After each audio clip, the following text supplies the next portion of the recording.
So now the scanner has turned on. We have selected the make and model, and now here you can see all the control modules in this vehicle.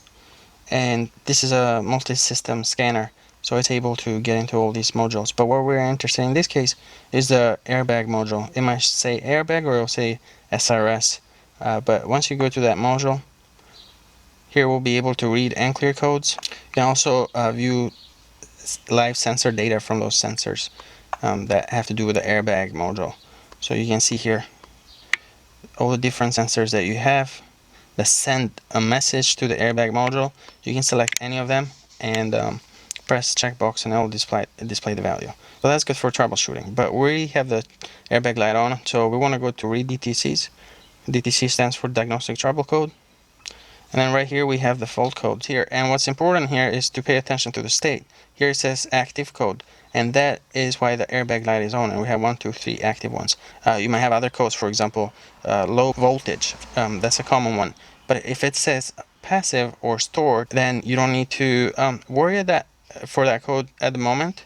That code can be cleared. But these codes right here that shows active, they need to be fixed first. And then passenger occupant detection systems. So this is the sensor that's on the passenger front seat. It detects if there's a child or if there's an adult. If it's a child, under a certain weight limit, do not deploy the airbag because the airbag could actually injure the child. So in this case, that sensor is not working. This is a really common problem, and many manufacturers actually have recalls on this, so it's worth checking with your dealer to see if there is a recall for that particular issue.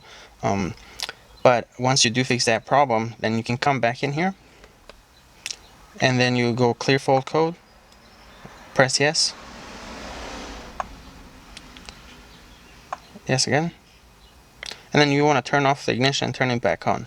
Now it's not going to clear. This code's might temporarily clear, but as soon as you restart the car, they will come up if they were not fixed. So one thing that there you can see the codes.